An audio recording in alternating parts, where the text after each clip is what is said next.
భాగవతంలో కృష్ణుడు స్వయంగా చెబుతాడు, నా గురించి ఎవడైనా 10 మందిలో చెబితే నేను వాడి గురించి దేవలోకంలో చెబుతాను అన్నాడు. నేను ఎప్పుడు భగవంతుని గురించి చెప్పాను, అందుకే నా గురించి ఢిల్లీలో ఆయనే చెప్పాడు. మాట తప్పడు కదా, మనుషులు మాట తప్పుతారు, భగవంతుడు మాట తప్పడండి. నా గురించి ఎవడైనా 10 మందిలో చెబితే నేను వాడి గురించి దేవలోకంలో చెబుతాను ఉద్ధవ. రెండో మాట చెబుతున్నా, నా పేరు మీద ఎవడన్నా 10 రూపాయలు దానం ఇస్తే కృష్ణార్పణమని నేను వాడికి 100 రూపాయలు ఇస్తాను, 10 రెట్లు ఇస్తానని చెప్పి. వాడు ఎంత ఇచ్చాడో అందుకు 100 రెట్లు ఇస్తాను నేను. మూడో మాట చెప్పాడు, చాలా గొప్ప మాట. ఇవాళ శతక సారాంశంగా ముందే మనం చెప్పుకుంటే బాగుంటుంది. మూడో మాట చెబుతాడు. మూడో మాట, చివరి మాట, ఉద్ధవ జాగ్రత్తగా విను. నన్ను ఎవడైనా మనస్సులో స్మరిస్తూ ఉంటే శ్రీకృష్ణ శ్రీకృష్ణ శ్రీకృష్ణ అని, నాకు ఇంకో దారి లేదయ్యా, నేను వాడు ఉన్న చోటే ఉంటా అన్నాడు ఆయన. అంత గొప్ప అవకాశం ఇచ్చాడు. మనం సందుల్లో ఉన్నామా, గొంతుల్లో ఉన్నామా, ఉక్కబోస్తుందా, చలిస్తుందా అనవసరం అమ్మా. మనసులో గోవిందనామస్మరణ మానకుండా ఉంటే చాలు. మనతోనే ఉంటాడు కృష్ణుడు. అప్పుడు మన ఆరోగ్యాన్ని ఆయనే కాపాడుకుంటాడు. ఇంత సులభమైన ఉపాయాలు ఉన్నాయి, ఏమీ చేయక్కల, మనసులో స్మరిస్తే చాలన్నాడు. దానికి కూడా బద్ధకమై కొంతమంది మహానుభావులు ఎలా ఉంటారంటే, ఆ స్మరించాలన్నా కూడా దేవుడు అనుగ్రహించాలి. బద్ధకం మేళం అంటారు వీళ్ళని, బద్ధకం మేళం. స్మరించడానికి దేవుడు అనుగ్రహించడం ఏంటమ్మా? ఆకలిస్తే అన్నం తినట్లా, ఉప్మా తినాలన్నా కూడా దేవుడు అనుగ్రహించాలని నోరు మూసుకుంటున్నావా? 2 కేజీలు ఉప్మా లాగించేసావు ఇక్కడ. దైవస్మరణ చేయడానికి, పుస్తకం చదవడానికి అప్పుడు దేవుడు అనుగ్రహించింది, కానీ మనకి ఇష్టం లేదు. సొల్లు కబుర్లు చెప్పుకో, ఆశమ్మ బోషమ్మ అంటే 100 గంటలు చెప్పుకుంటారు కూర్చుని ఇక్కడ. దానికి బాగా ఖాళీ ఉంటుంది, బాగా ఉంటుంది. దేవుణ్ణి స్మరించమనేసరికి ఎన్నో జన్మల పుణ్యం చేసుకుంటే ఇంత పొడుగు సాగదీస్తారు ఇక్కడ. అంత అవసరం లేదమ్మా, నువ్వు నోరిప్పితే చాలు ఇక్కడ. లౌకిక విషయాల్లో నోరు మూసుకుని దేవుని విషయంలో నోరెప్పగలిగితే ఈ క్షణం సాధ్యమవుతుంది, తక్షణం, వెంటనే. మనకది లేదు. మనకది ఎగ్గొట్టామంటే బాగుండదు. అందుకని దేవుడు దయాన్ని తోసేస్తూ ఉంటాం ఇక్కడ. ఆ దేవుడి దయ ఎప్పటికీ ఉండదు. వచ్చే జన్మ కుక్క అయి పడతాం కనీసం. మానవ జన్మైనా వచ్చింది, ఇప్పుడు కుక్క అవుతుంది అక్కడే. ఏం ఉపయోగం? ఆలోచించవలసింది ఇదే. నవరౌక్య కలయకలద్దెగా కొవ్వూరు పాండితులకు నిలయం, రాజమండ్రి పండితులకు నిలయం. కాబట్టి నేను విజ్ఞప్తి చేస్తున్నా, మీరు రాసే కావ్యాలు, మీరు చేసే అవధానాలు, మీరు చేసే ప్రసంగాలు అన్నీ ముందు సామాన్య జనానికి చేరే విధంగా చేయండి. సామాన్యులకి చేరాలి. పండితులకు కాదు చేరవలసింది, సామాన్యులకి చేరాలి. ఒక అవధానం చేస్తున్నామంటే ఏమీ తెలియని, డిగ్రీ చదువుకునే ఇంగ్లీష్ మీడియం కుర్రాడు వచ్చినా సరే మన పద్యాలు వాడికి అర్థం కావాలి. మనం చెప్పిన 2 మాటలైనా అర్థం కావాలి వాడికి. కనీసం ఇదేమిటి ఇలా ఉందని ఆశ్చర్యపడాలి వాడు.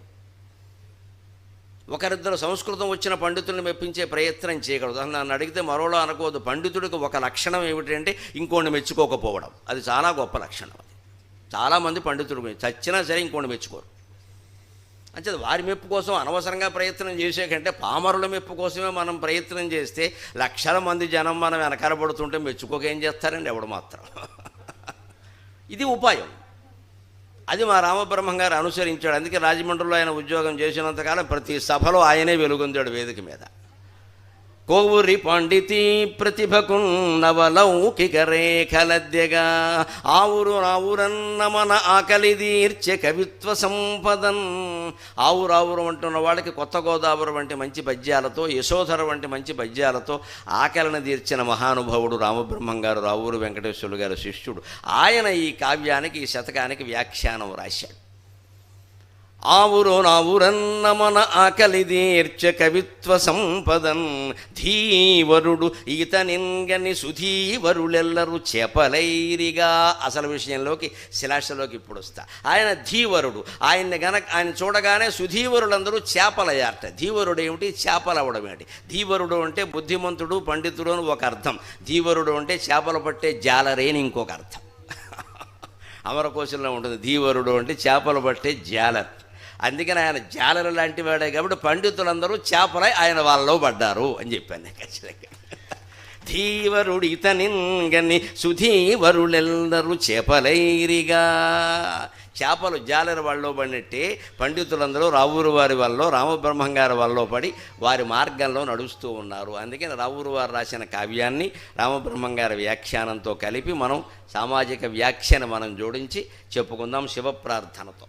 కోవూర్పట్టణవాస శాసిత సురక్షోణీశ చోడేశ్వర కోర్పట్టణవాస శాసిత సురక్షోణీశ చోడేశ్వర ఏవాడేని భవన్మహత్వమగు ఏవాడేని భవన్మహత్వమగు బ్రాహ్మీ సంస్థితిన్ వర్ణనశ్రీ వాల్లభ్యము నిర్వహింపగలడే ఏవాడేని భవన్మహత్వమగు బ్రాహ్మీ సంస్థితిన్ వర్ణనశ్రీ వాల్లభ్యము నిర్వహింపగలడే శ్రీకంఠ బ్రహ్మాదులున్ నీ వస్తుత్వము కంచలేరట కదా బ్రహ్మాదులు నీ వస్తుత్వము కంచలేరట గదా నిత్యత్వ సంభాసిత కోవూర్పట్టణవాస శాసిత సురక్షోణీశ చోడేశ్వర. కోవూరు పట్టణంలో 3 సముద్రాల మధ్యలో ద్వీపకల్పంలా ఉన్న ఈ ప్రదేశంలో 3 సందుల మధ్యలో ఉన్నాం కానీ 3 సముద్రాల మధ్యలో ఉన్న భారతదేశంగా నేను భావిస్తూ ఉన్నాను. భారతదేశం సరిగ్గా ద్వీపకల్పం. ద్వీపకల్పానికి తేడా ఏమిటి అంటే చుట్టూ నీరు ఉండేదాన్ని ద్వీపం అంటారు, తెలుగులో దెబ్బ అంటారు. ద్వీపమే దెబ్బ అయింది. గోదావరి మధ్యలో దెబ్బ అంటే అర్థం ఏంటంటే దెబ్బ చుట్టూ నీరు ఉంటుంది, ద్వీపం అది. ద్వీపకల్పం అంటే ఒక పక్క భూమి ఉంటుంది. సరిగ్గా మన దేశానికి తూర్పు వైపుని, దక్షిణం వైపుని, పశ్చిమం వైపున కూడా సముద్రాలే ఉన్నాయి. ఒక్కవైపే హిమాలయ పర్వతాల భూమి ఉందని లెక్క. అంచేది ఇప్పుడు కోవూరు ఉమాచోడేశ్వర స్వామి సన్నిధిలో కూడా 3 సముద్రాల మధ్యలో జనసముద్రం ఎక్కడెక్కడ ఈ చివరి వరకు ఖాళీ లేదు, ఆ చివరి వరకు ఖాళీ లేదు, ఈ చివరి వరకు ఖాళీ లేదు. వెనకాల ఒకటే కూర్చోలేదు, కనపడదని. అందుకని ఈ వెనకాల ఉన్న సింహాసనం, హిమాలయం అన్నీ ఉన్నాయి కాబట్టి సరిపోయింది లెక్క. దీన్ని నేను భారతదేశంగానే భావిస్తూ ఉన్నాను. ఏదైనా మన భావాన్ని బట్టే ఉండు. సందు అనుకుంటే సందు, సముద్రం అనుకుంటే సముద్రం. యద్భావం తద్భవతి. సందు అనుకున్నామంటే చక్కగా ఉంటుంది మాట్లాడడానికి, సముద్రం అనుకున్నానంటే ధైర్యంగా ఉంటుంది, హాయిగా ఉంటుంది. అంతే మన భావం. అంతే. అత్తగారికి సేవ చేస్తుంది కోళ్ళు, అమ్మకి సేవ చేస్తున్నాను అనుకుంటే హాయిగా ఉంటుందమ్మ. చచ్చిపోతున్నాను చేయలేకంటే ఏడుస్తూనే ఉంటుంది. అది ఏ అమ్మకి సేవ చేస్తే అమ్మకి సేవ చేసేటప్పుడు ఎలా అనుకుంటున్నాం, ఇక్కడ అలాగే అనుకోవాలి. ఇప్పుడు బాగానే ఉంటుంది. అది ఎందుకు బాగుండదు? మన భావనే అంతా అక్కడ. అత్తగారు అమ్మ అవుతుందంటే సందు సముద్రం వల్ల అన్నీ అవుతాయమ్మా, అన్నీ అవుతాయి. నేను ఇప్పుడు అత్తగారు ఊరిని అమ్మగారు ఊరిగా భావించి ప్రార్థన చేయలేదు, ఏముంది దానికి విశేషం అక్కడ? అందులో ఇబ్బంది మన భావనే. ఆ భావాన్ని మార్చుకుంటే సరిపోయేదానికి మనిషి ఏం చేస్తాడంటే ప్రపంచం అంతా మారాలంటాడు, వీడు మారడం. తన మనస్సును మార్చుకుంటే వెంటనే సమస్య పరిష్కారం అవుతుంది. అక్కడ ఇష్టం. ప్రపంచంలో సమస్యలన్నిటికీ 2 కారణాలు ఉండవండి, ఒకటే కారణం ఇష్టం, ధర్మం. ఈ రెండింటి మధ్యలో ఘర్షణే సమస్య. లోకధర్మం ఒకలా ఉంది, నీ ఇష్టం వేరుగా ఉంది. ఇష్టానికి ధర్మానికి మధ్యలో ఎప్పుడు ఘర్షణ ఉంటుంది. ఎప్పుడు పరిష్కారం అవుతుంది? ఇష్టాన్ని మార్చుకోవాలి, ధర్మం మారదు. ధర్మం లోకమంతా ఉంది, అది ఎలా మారుతుంది? ఈ ఇష్టం నీ సొంతం మార్చుకోవచ్చు. నా ఇష్టం ఇది, నేను జరిగి తీరాలి అంటే రావణాసురుడికి సీత ఇష్టం కూర్చొని ఏమైందో నాశనం అయ్యాడు. దుర్యోధనుడికి వాడి సామ్రాజ్యం వాడుకున్నా సరే పాండవులది కూడా లాక్కుందామని చూశాడు. నా ఇష్టం అని దురహంకారంతో ప్రవర్తించాడు, సర్వనాశనం అయ్యాడు. దురహంకారంతో ప్రవర్తిస్తే ఎవడైనా అంతే నాశనం అవుతాడు. కాలం తేడా అంతే. 5 ఏళ్ళకి ఒకడవుతాడు, 50 ఏళ్ళకి ఒకడవుతాడు. నాశనం ఖాయం. అది ఎప్పటికైనా గ్రహించుకోవలసిందే. అది చరిత్రలో మనం విస్మరిస్తున్న విషయం ఇది. ఎన్నో రామాయణాలు జరిగాయి, ఎన్నో భారతాలు జరిగాయి, ఎన్నో యుద్ధాలు జరిగాయి. మళ్ళీ మన వాళ్ళు మామూలుగానే ఉంటారు అక్కడ. మనం ఏదో సెపరేట్ ఏం లేదు ఇక్కడ. నీకు సెపరేట్, దేవుడి దగ్గర సెపరేట్ ఉండదు, రేటు ఉండదు. ఒకటే లెక్క, గుణపాఠం. దాన్ని గ్రహించుకోగలగాలి అంతే. అప్పుడు మనకి ఈ పద్యాలన్నీ బాగా అర్థమవుతాయి. అందుకని అది మీరు జాగ్రత్తగా విని ముందు మీ సమస్యలను మీరు పరిష్కరించుకోవాలంటే మీ మనస్సులో ఉండే ఆలోచన ఏమిటో మీరు గమనించాలి. అది తేడా ఉంటే మార్చుకోవలసింది. ఎదుటి వాళ్ళు మారాలని ఆశించద్దు ఎంతసేపు. దాన్ని మనస్సులో ఆలోచనను మార్చుకోలేకపోవడానికి కారణం ఏమిటో, అసలు మనస్సు చేసే ఆలోచనలు ఏమిటో రావూరు వారు మొదటి పద్యంలోనే చెబుతున్నారు. దీని మొకటాన్ని ముందు విశ్లేషణ చేసి నేను పద్యంలోకి వెడతాను. కోవూరు పట్టణవాస శాసిత సురక్షోణీశ చోడీశ్వర. కోవూరు పట్టణంలో ఇక్కడ 3 సందుల మధ్యలో ఉన్నటువంటి ఉమాచూడేశ్వర స్వామి. ఆ పైన శాశ్వత సురక్షోణీశ, భగవంతుడు దేవేంద్రుణ్ణి కూడా శాసించగలడు. సురక్షోణీశుడు అంటే దేవేంద్రుడు, క్షోణీశుడు అంటే రాజు, సురక్షోణీశుడు అంటే దేవతలకు నాయకుడు దేవేంద్రుడు. ఉమాచూడేశ్వర స్వామి తలుచుకుంటే ప్రజలని, ప్రజానాయకులను కూడా శాసించగలడు. అటువంటి స్వామికి మనం నమస్కారం చేసి మొదలు పెడుతూ ఉన్నాం. కోవూర్ పట్టణవాస శాసిత సురక్షోణీశ చోడేశ్వర, ఏవాడేని భవన్ మహత్వముగా బ్రాహ్మీ సంస్థితిన్ వర్ణన శ్రీవాల్లభ్యము నిర్వహింపగలడే శ్రీకంఠ.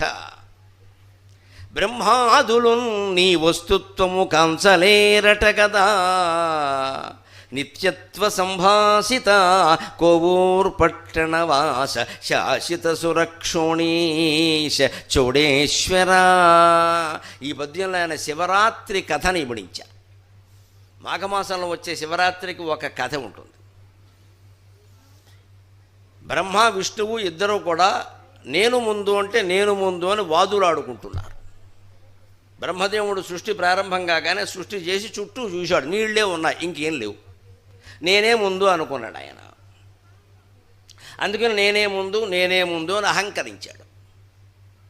కాసేపటికి ఆయన ఉన్న నీళ్లలో పద్మం ఉంది, ఆయన కూర్చున్న చోటే పద్మం ఉంది. ఆ పద్మం కింద నాళం ఉంది, ఆ పద్మనాళం కింద విష్ణుమూర్తి నాభి ఉంది, ఆ నాభి విష్ణుమూర్తిది. ఆయన బయటకు వచ్చాడు, ఊరుకోరా, నా నాభిలో పద్మం ఉంది, పద్మంలోంచి నువ్వు పుట్టావు, నువ్వు ముందు ఎలా అవుతావురా, తండ్రి ముందు అవుతాడా, కొడుకు ముందు అవుతాడా, ఏమనుకుంటున్నావు, 4 ముఖాలు ఉండగానే సరిపోయిందా, తెలివితేటలు ఉండద్దా అన్నాడు. నీకు మాత్రం 4 చేతులు లేవా అన్నాడు ఆయన. అనేసరికి ఇక్కడ బ్రహ్మకి విష్ణువుకి కూడా నేను ముందు అంటే నేను ముందు అనే అహంకారం ప్రవేశించి దెబ్బలాట జరిగింది. అదే శివరాత్రి కథ.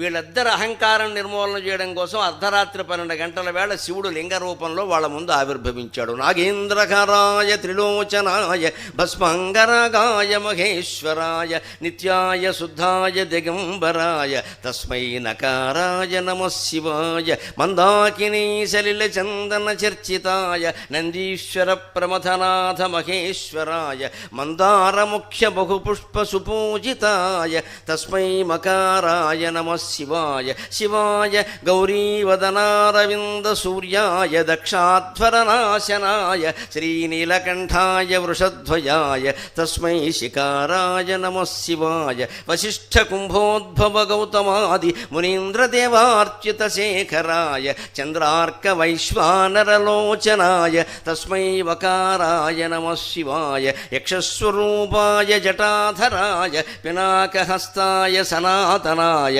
సుదివ్యదేహాయ దిగంబరాయ తస్మై యకారాయ నమః శివాయ నమః శివాయై చ నమః శివాయ నమః శివాయై చ నమః శివాయ.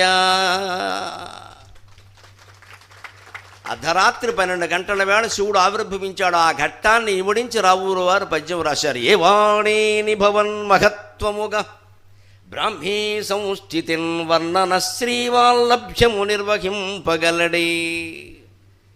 ఈ నాగేంద్రహారాయ స్తోత్రం ఎక్కడిది? శంకరాచార్య రచించింది, శివ పంచాక్షరి స్తోత్రం. దాన్ని మనం చదువుకుంటున్నాం. శంకరాచార్య స్వామి కాబట్టి వర్ణించగలిగాడు, మనం ఏమిటి వర్ణిస్తాం? అందుకని ఎవడైనా నిజానికి ఎంత పండితుడైనా నీ మహత్యంగా నీ గొప్పదనాన్ని చెప్పడానికి బ్రాహ్మీ సంస్థితిని, బ్రహ్మజ్ఞాని యొక్క స్థితిని, పరబ్రహ్మ యొక్క స్వరూపాన్ని వర్ణించడం కష్టం కదా ఎంత పండితుడైనా అన్నాడు. కవులు పండితులు దేన్ని వర్ణిస్తారు అంటే ఉద్యానవనాలను వర్ణిస్తారు, ఉద్యమాలను వర్ణిస్తారు, యుద్ధాలను వర్ణిస్తారు, చంద్రుణ్ణి వర్ణిస్తారు, సూర్యుడిని వర్ణిస్తారు. పరబ్రహ్మను వర్ణించాలంటే వాళ్ళ వల్ల కాదు. ఎందుకంటే ఎక్కడ వాక్కులన్నీ ఆగిపోతాయో, ఎక్కడ మనస్సు ఆలోచించడం మానేస్తుందో అక్కడ తోచేటువంటి స్ఫురణే ఆత్మ, అదే పరబ్రహ్మ. అన్నీ ఆగిపోతే తప్ప అది తోచనప్పుడు నువ్వు వాటిని కొనసాగిస్తున్నంతకాలం అది నీకు ఎలా దొరుకుతుందయా? అర్థం లేనమాట. యతో వాచో నివర్తంతే అప్రాప్య మనసా సఖా, వేదమే చెబుతున్నమాట. ఎక్కడ వాక్కులు అశక్తమై వెనక్కి వచ్చేస్తాయో, అప్రాప్య మనసా సఖా, మనస్సు కూడా దేన్ని పొందలేదో అది పరబ్రహ్మస్థానం. దాన్ని ఇంకా అర్థమయ్యేలా చెప్పాలంటే మన మనస్సులో అనేక ఆలోచనలు వస్తూ ఉంటే గమనించాలి. అనేక ఆలోచనలు, ఒక ఆలోచన నుంచి ఇంకో ఆలోచనలోకి మళ్ళామా లేదా? ఏవో ఆలోచనలు వచ్చేస్తున్నాయి, రానివ్వండి. ఒకే ఆలోచన ఏం కొనసాగదండి, మారిపోతూ ఉంటుంది. ఒక ఆలోచన నుంచి ఇంకో ఆలోచనకు మారినప్పుడు రెండు ఆలోచనల మధ్యలో ఖాళీ ఉందా లేదా, ఆ ఖాళీని పట్టుకుంటే పరమేశ్వరుడు దొరికినట్టే. అంత నిశ్శబ్దంగా ఉండాలి మనం, అంత నిశ్చలంగా ఉండాలి. మాటల మధ్యలో ఖాళీనే పట్టుకోవడం కష్టం. ఒక్కొక్కళ్ళు మాట్లాడుతూ ఉంటే అనర్గళంగా మాట్లాడుతూ ఉంటారు, ఎక్కడ చొక్కే ఉండదు, అసలు చొక్కలు కనపడాల్సిందే మనకి. మరి మాటల్లో ఖాళీని పట్టుకోవడం కష్టమైతే ఆలోచనల్లో ఖాళీ ఎలా పట్టుకుంటావయ్యా? అది నీ అంతటూ సాధన చేయాలి ఇంటి దగ్గర కూర్చొని. ఆలోచనల మధ్యలో ఆలోచనకి మధ్యలో ఖచ్చితంగా విరామం ఉంది. ఎందుకంటే మీకు వచ్చిన ఆలోచనలన్నీ ఒక 2 నిమిషాలు మీకు తోచింది ఆలోచించి ఆ మనస్సును వదిలేసి తర్వాత కాగితం తీసుకుని కాగితం మీద రాయండి. ఎంత అసహ్యకరంగా ఉంటాయో ఆలోచనలు మీకే అర్థమవుతాయి. మన మొహం మీద మనమే ఉమ్మేసుకుంటాం వీలైతే. అంత చండాలపు ఆలోచనలన్నీ మనకు వస్తాయి, వచ్చాయి. కానీ దానికి 1, 2 అంకెలేయండి. మొదటి ఆలోచనకి రెండో ఆలోచనకి తేడా ఉందా లేదా?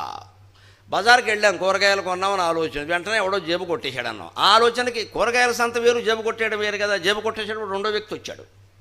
కూరగాయలు కొనాలన్నప్పుడు సంత నువ్వే ఉన్నావు, జేబు కొట్టేయాలనగానే మూడో వ్యక్తి వచ్చాడు. ఈ ఆలోచన నుంచి ఆ ఆలోచన మారడానికి మధ్యలో గ్యాప్ ఉందా లేదా? ఉంది ఖచ్చితంగా. సెకండ్లో 1000వ వంతు కావచ్చు, ఉంది. ఆ ఖాళీని పట్టుకోగలిగితే ఆత్మ దొరికినట్టే లెక్క. అక్కడ ఆలోచనలన్నీ ఆగిపోతాయి. ఇది చేయాల్సిన సాధన. ఎవరి వల్ల అవుతుంది? అందరి వల్ల అవుతుంది. ఎక్కడవుతుంది? కానీ ప్రయత్నం చేయాలి. ఎప్పటికైనా పరబ్రహ్మ దొరకాలంటే. అందుకే రావురేవారు ఏమంటున్నారు అంటే, ఏ వాడేని భవన్ మహత్వముగా బ్రాహ్మీ సంస్థితిన్ వర్ణన శ్రీవాల్లభ్యము నిర్వహింపగలడే. ఎవరైనా సరే ఆ పరబ్రహ్మతత్వాన్ని వర్ణించగలరా? వర్ణించలేరు. ఎందుకుట? శ్రీకంఠ. శ్రీ అంటే నలుపు అని కూడా చెప్తారు, విషం అని కూడా చెబుతారు. విషము కంఠమునందు కలిగిన వాడు, లోకానికి ఉపకారం చేసి మహానుభావుడు విషాన్ని స్వీకరించాడు. వెడుతుంటే వాళ్ళ ఆవిడ పార్వతీదేవి అడిగింది కూడా, ఇదేమైనా పళ్ళరసమా పాయసమో ఎగేసుకుపోతున్నావు, ఎక్కడ ప్రభుత్వం వారు ఇచ్చే పథకాల కోసం మొత్తం వెళ్ళిపోతూ ఉంటారే జనం, మాకని అలా వెళ్ళిపోతున్నావు, మొత్తం ఎక్కడికి వెళ్ళిపోతున్నావు అయ్యా పని లేకుండా? ఏంటిదేనా ఉచిత పథకం అనుకుంటున్నావు? ఇక్కడ ప్రాణాలు పోతాయి. పైగా ఎల్ఐసి కూడా చేయలేదు, 2 పిల్లలు ఉన్నారు, ఇంగ్లీష్ మీడియం చదువుతున్నారు, ఏం చేయమంటామని అడిగింది. మరి ఉన్నారా లేదా? వినాయకుడు, కుమారస్వామి వాళ్ళు ఇంగ్లీష్ మీడియం చదువుతారుగా, తెలుగు మీడియం లేదుగా ఎక్కడ. నమస్కారం. అంటే వాళ్ళు వచ్చినప్పుడు ఇంగ్లీష్ మీడియం చదవాల్సిందే. పైగా వినాయకుడు వినాయక పబ్లిక్ స్కూల్లో చేరతాడు, ఈయన షణ్ముఖ పబ్లిక్ స్కూల్లో చేరతాడు. ఇంతంత ఫీజులు కట్టాలి కదా ఒక్కొక్కళ్ళకేను, ఇంతంత చెయ్యాలి కదా. నువ్వేమో విషం తాగుతానంటే, భార్య మీద ఎంత కోపం ఉంటే మాత్రం విషం తాగుతారా? ఎల్ఐసి చేసావా అని అడిగింది ఆవిడ. ఏమీ చేయకుండా తాగుతానంటే, చేస్తే పోయి తాగు, ఎవడికే ఏమీ లేదు ఈయన. అందుకే నిదాన పళ్ళరసమా పాయసమా అంటే ఆయన చెప్పిన సమాధానం ఏమిటంటే, శ్రీకంఠ అనే బిరుదము శివుడికి ఎందుకు వచ్చిందంటే ఊరికే రాలేదమ్మా. పరహితము కోరునెవ్వడు పరమహితుండగును భూత పంచకమునకున్ పరహితమే పరమధర్మము పరహితునకు ఎదురు లేదు పర్వేందుముఖీ అని పోతన గారు భాగవతంలో పద్యం రాశాడు. పార్వతి, ఎంతసేపు మనం బతకడమేనా? తిన్నామా, పడుకున్నామా, తెల్లారిందా, యథవ బతుకు ఇదేనా?